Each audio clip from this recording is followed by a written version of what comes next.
All right, now shout out to Daniel Bildo. This is one of those longer reactions, those more documental reactions that we're going to do.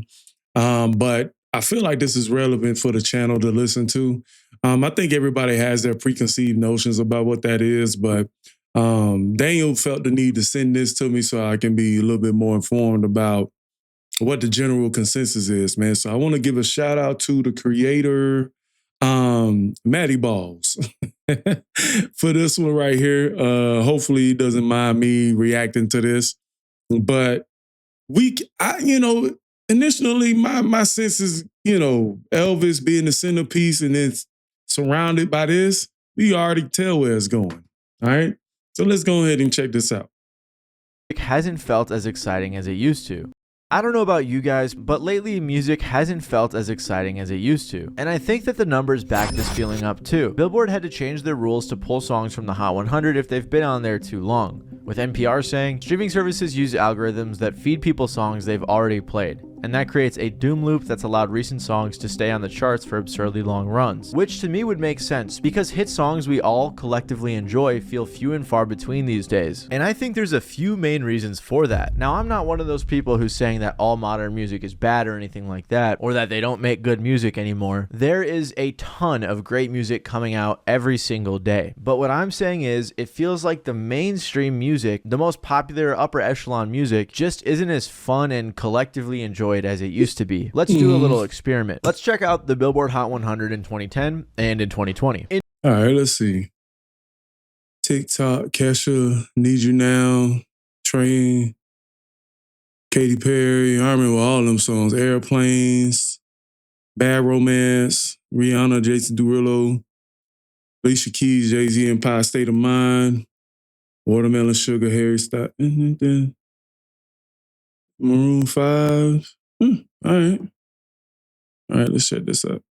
I just want to check that out. In 2010, we have TikTok by Kesha, Hey Soul Sister by Train, California Girls by Katy Perry, Airplanes by B.O.B., Love the Way You Lie, Bad Romance, Dynamite, and many more songs that I'd imagine we all know and enjoy. Pop songs that are fun to dance to, fun to sing along to, fun to play with your friends, and things like that. And then in 2020, we have Blinding Lights by The Weeknd, Circles by Post Malone, The Box by Roddy Ricch, Rockstar by DaBaby, Life is Good, Memories, Say So, and more. I do like The Box, but it just feels like the ones from the 2010s are way more classic. The songs from the 2010s feel like they're more fun, they aged better, and we all enjoyed them more collectively. Let's try again though, looking at 2015 and 2025. In 2015, we had Uptown Funk, See You Again, Trap Queen, Sugar, Blank Space, Watch Me, The Hills, Can't Feel My Face, Bad Blood. I mean, come on. How is 2025 gonna compete? Well, 2025's year-end list isn't out yet, but there hasn't been much change anyway, so let's take a look at 2024, which featured a bar song,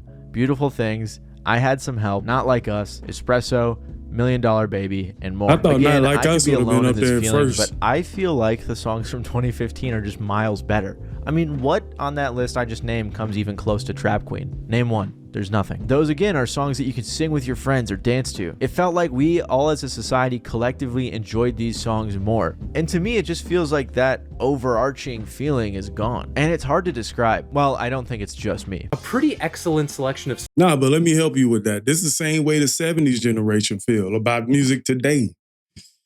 If you ask anybody from the 70s generation about what they feel is good music, it's going to be vastly different. 50 years ago, 1975. From 2010 to 1975, they feel like music has gotten worse, right? So, like, from 2010 to now, the music to me ain't that much different. Now, speaking from somebody that's a millennial, grew up, born in the 80s, grew up in the 90s, I don't feel like anything outside of 2015 and on is better than anything I've seen in the 90s. Songs in this top 10. I'm genuinely optimistic about pop music these days. What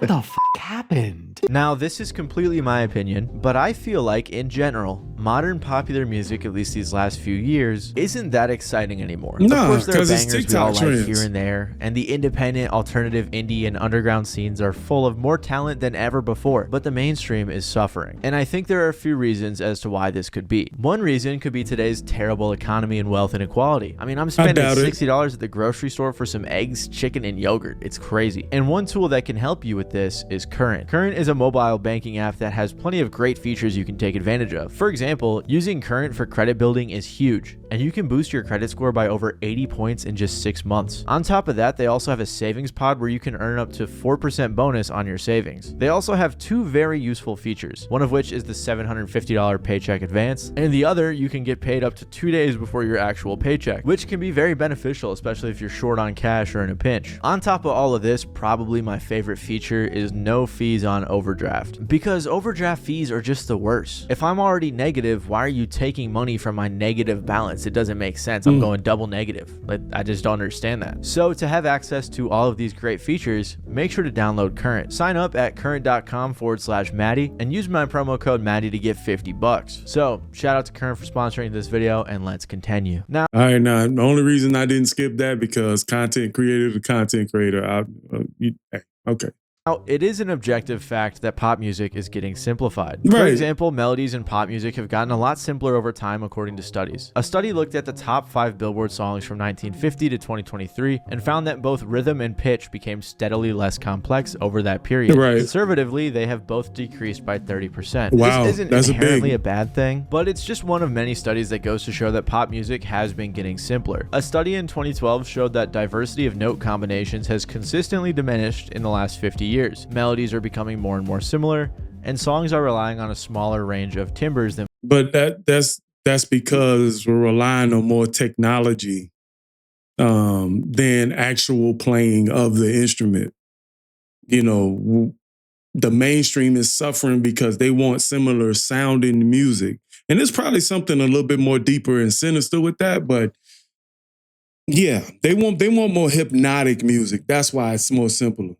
Before. And I think the biggest driver of this is the streaming era and record labels. First of all, think about platforms like Spotify or TikTok. When Spotify took off, their unique playlist system was the standard for finding new music. To make it to the top Spotify playlist, your song has to work its way through the lower and mid-tier playlists first. And if your song is skipped a lot, it won't graduate, making it so artists might not be inclined to have a slow intro or too crazy of an intro. And when people are listening to playlists in the background, they don't want super crazy songs. So the focus isn't on giving people reasons to listen to your music, but avoiding giving them reasons to turn it off, which is why a lot of pop songs may feel a little bit more bland or less offensive than they may have in the past. In a similar way, the TikTok era of music has artists hyper-focused on a 10-second clip of their song, usually the chorus, hoping that that one part goes viral, whereas the rest of the track may be a little boring or repetitive or just brushed off. Another reason pop music all sounds kind of simpler and similar is likely because of how easy it is to make music now. Objectively, I think that making music more accessible has been a huge net positive and it has led to way more innovation, but it can also cause a couple problems. I saw a YouTuber named Lachlan Frazier made a similar video on this topic and brought up a great point. Talking about how the tape sound that everyone strives for and loves isn't actually the saturation or compression that you get from tape. Instead, the tape sound that everyone wants but doesn't quite realize they want is the imperfections. Tape was expensive and difficult to work with. You really needed to be good at what you were doing, and if you were considering doing a retake, you really had to think it over and decide, do I really want to redo this whole take and waste more tape? And because of that, older records tend to have more flaws. But now with digital recording, you can endlessly record takes and then comp out a perfect take and then quantize it and run it through Melodyne and then stack 5 EQs and 30 other plugins on top of that. We've perfected the soul out of music is a great quote from that video. And I think we perfected the soul out of music. We perfected the soul out of music. That actually makes sense. A lot of the times when I react to early 50s, 60s, and 70s music, even Cave Calloway, even music all the way back then, you can hear the imperfections. You can hear breathing, coughing. You know what I'm saying? Those things make the music feel real. But at the same time, most people now, whenever I do reactions, they be like, man, do the studio recording instead of the live. You know, that I do believe that there has to be stark differences between live recordings and studio recordings. Be more cleaner, but we still feel like we need to preserve some of the ugliness in the studio recording. We need to preserve that because it still keeps the spirit in the music. I think this leaves people yearning for some sort of imperfection in music. For example, when the SoundCloud era popped off in the late 2010s, a lot of the draw to that genre was the artist utilizing distortion. People enjoyed what most pop songs would have edited out at the time. Right. Personally, I'm a big fan of this underground artist named Willie Crooks, who intentionally clips his kicks. If you don't know, clipping is a type of distortion when the audio is too high for the system to handle, so it just cuts off. And usually it sounds terrible. Basically, this is what clipping is. Me talking really loud into the mic, see the audio clipped, and now it sounds shitty even if it's quiet. But in his music, I think he makes it sound kind of cool. Or even vocal imperfections, like when an artist's voice cracks or messes up, can sound good. It makes the music sound so much more human. And that video by Lachlan was great. However, I don't agree with all of his takes. For example, he said a lot of rap all sounds the same now. Rap music, I would argue, is probably the biggest offender of this trend. The genre seems to have just been completely taken over by minimalistic trap beats and a hyper fixation on aesthetics. They're not really offering the listener anything other than some vibes. And look, I'm not saying that every rapper needs to be Nas or Pharoah Monch or whatever, but it almost feels like being able to actually rap or write good lyrics is now somehow cringe in modern rap. There was a time when sounding like another rapper was taboo. Oh, yeah, he's right. I agree with that take. I was a backpack rapper in that era. You can have influences, but you had to find your own identity as a rapper. So that was considered biting. It was a post on Twitter, actually, a guy from Africa rapping like Kendrick. Now, some people say he has bars or whatever like that. He did. But he sounded just like Kendrick. Same cadence, same flow. That's considered like in the early, like the at the bare minimum of hip hop, dude, that's called biting someone's flow. And that was a no-no. You get your behind kicked out. He's right about that. I agree with that take. Now, most of these rappers sound the same, right? And again, that's not me being an old man yelling at clouds. Genuinely, a lot of these new rappers have the same flows, the same beats, the same subject matter, the same styles. Everything is the same. And even though I disagree with that take, it's sort of an old head argument, and I think there's more diversity in rap than ever before. No, I agree. I disagree with you, bro. I disagree. If we just keeping it on mainstream, no, it's not.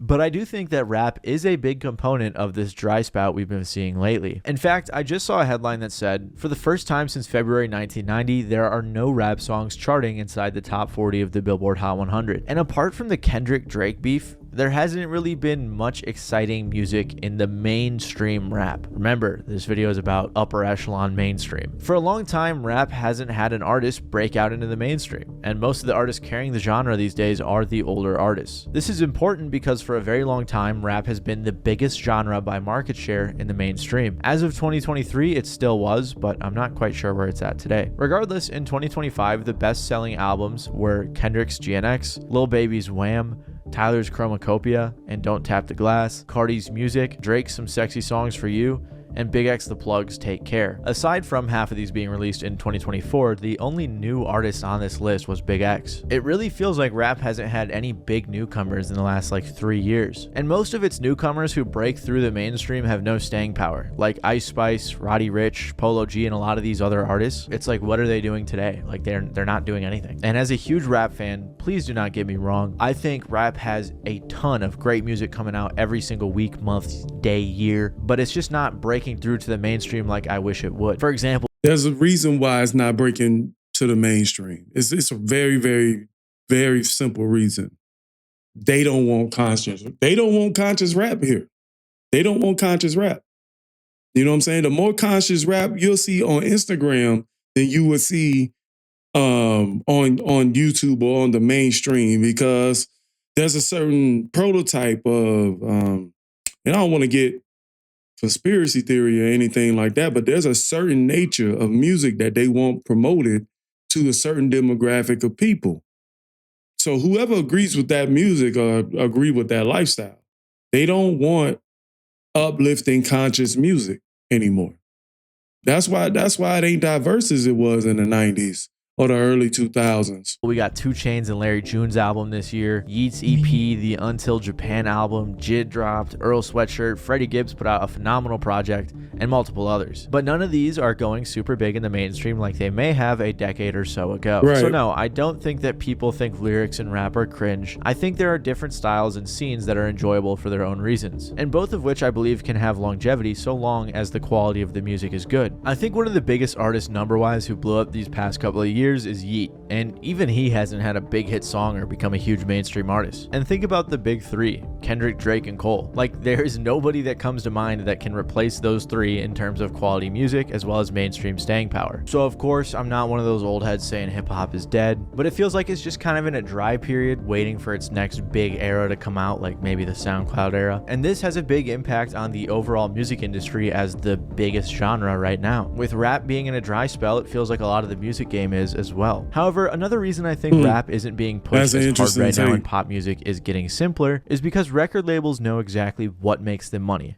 and they are milking it. If you don't know, for the most part, there are 3 major labels that own pretty much every other record label. Those labels are Warner, Sony, and Universal. Warner. Also, by the way, I kind of want to make a video on how they created like a bit of a monopoly in the music industry, so if that's interesting, let me know if you want to see that. But unless you're listening to a pretty small artist or a big artist that is explicitly independent or on an indie label, they are at the thumb of these major labels. And major labels, especially when they have a large artist or an artist they're developing, they know how to make a hit. I made a video a while ago called Why Every Popular Song Sounds the Same, and of course that was an overgeneralization, but I'm going to play you a clip of that video to show you what I mean. Scientists have studied 464,000 songs and found that both melodies and sounds of instruments are becoming much more similar. Songs are also becoming shorter because of this, and streaming platforms are prioritizing those shorter songs, mainly because shorter songs are less likely to be skipped. In the past 2 decades, labels have even acquired technology that they can use to analyze music and predict what songs will be hits. They can use services such as Hit Predictor or Shazam to see what songs will blow up. Apparently, Hit Predictor was able to predict 48 out of the top 50 radio hits in 2013. Wow. There are actually even entire companies such as Next Big Sound which are dedicated to analyzing music and finding the next big sound. I heard about that a long time ago. I heard about that. I can't remember what documentary I was watching, but I heard about I think they did this in the 90s, dude. Like, this is actually an old technology. Like, they're able to use some kind of system to where they can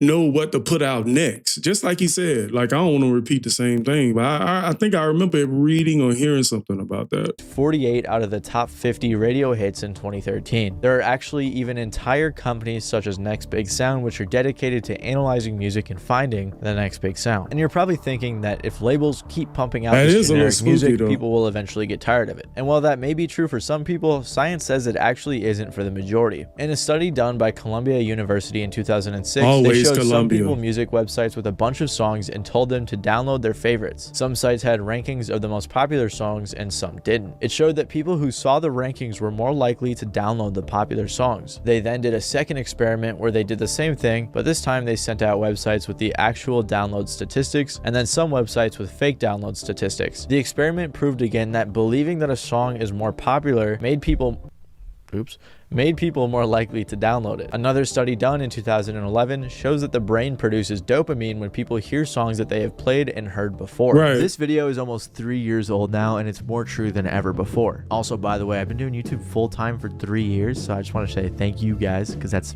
dope. But yeah, what I mentioned in that video I think explicitly speaks to what I'm talking about here. Record labels are intentionally, scientifically, carefully crafting the most cookie-cutter songs with elements from every hit to create new hits. And I think this shows in a lot of popular songs today. If we look at the biggest songs of the year so far, we have songs such as Ordinary by Alex Warren, Beautiful Things by Benson Boone, Espresso by Sabrina Carpenter, and more. And these songs aren't bad by any means, but there's just nothing special about them. They're just pretty ordinary. Also, I'm excluding Pink Pony Club and Birds of a Feather because I actually really like those songs. But if we're being honest, Birds of a Feather probably isn't all that special either. On top of all this though, not only are labels pushing for these cookie cutter songs, but now they are straight up nostalgia baiting. What I'm about to tell you is kind of crazy, but you know how they have writing camps in the music industry? If not, it's basically where music industry people get a bunch of songwriters together, maybe looking to sell these songs to certain artists. They do that in Pendulum Inc. too. They do writing camps during the summer, I think. You know, like there's some writing camps for rappers too. Industry people get a bunch of songwriters together, maybe looking to sell these songs to certain artists or asking the writers to write a certain type of vibe song, like write a love song. But now they have camps that are specifically asking writers to write songs using interpolations. I found this out when making my previous video called The Art of Stealing Music Legally. Interpolating is basically borrowing and repurposing a melody, somewhat similar to sampling. Then once these new songs... Okay, wait a minute. Y'all give me a lot of gripe about sampling. So if they doing this, ain't that the same thing? Because what they trying to do is take that previous generation and bring them here so they can buy music too. But the previous generation is like, nah, don't be messing up my funk. Don't be messing up my great song. So I ain't buying that.